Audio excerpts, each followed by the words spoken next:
जानकारी देते हुए एडिशनल डीसीपी राजेश दंडोतिया ने बताया कि पिछले दिनों फरियादी मोहित पिता संतोष वर्मा द्वारा थाने पर रिपोर्ट दर्ज कराई थी कि उसने अपनी XUV 500 कार घर के बाहर दत्तनगर में खड़ी की थी, जिसे कोई अज्ञात चोर चुरा कर फरार हो गया। घटना की रिपोर्ट के बाद पुलिस ने घटनास्थल के आसपास के CCTV फुटेज खंगाले, जिसमें कार केट चौराहा IIM स्क्वायर होकर पीथमपुर होते हुए सागरकूटी के रास्ते से बेटमा तरफ जाते हुए दिखी। वही कार कल्याण संपत कॉलोनी में जाते हुए दिखी, के बाद पुलिस ने वहां के रहवासियों को कार के फोटो दिखाए, जिस पर उन्होंने बताया कि कार कॉलोनी में ही घूमती है। इसके बाद पुलिस ने इस कॉलोनी से समीर उर्फ किट्टू टंडन और विजय उर्फ भूरा पिता महेश व विशाल यादव निवासी बेटमा को पकड़ा, जिन्होंने पूछताछ में बताया कि उसके द्वारा कुछ दिन पूर्व फरियादी को कार बेची थी, जिसकी एक चाबी उसके पास थी और उसने फरियादी को यह कहा था कि एक चाबी खो गई है और उसी का फायदा उठाकर उसने अपना अवैध शराब का धंधा करने के लिए उक्त कार चोरी की थी। आरोपियों द्वारा कार चोरी करने के बाद उसे ओमकारेश्वर ले जाकर वहां की पार्किंग में छुपा दी।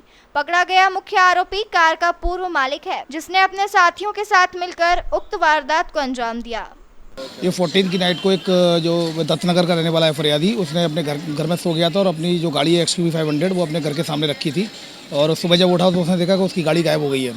इसमें लगातार इसे थाना राजेंद्र नगर में जाकर रिपोर्ट की। राजेंद्र नगर की में लगातार टीमें लगाई गई, इसमें स्पेशल टीमों को टास्क दिए गए।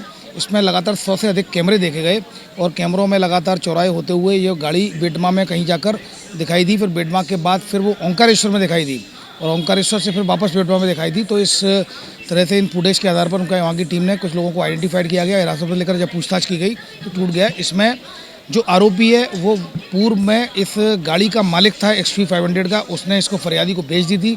एक चाबी दी थी, दूसरी चाबी अपने पास रख ली थी। इसने अपने 2 साथियों के साथ मिलकर इस घटना को अंजाम दिया और इसको ले गए ओंकारेश्वर की पार्किंग में इस गाड़ी को छुपा दिया।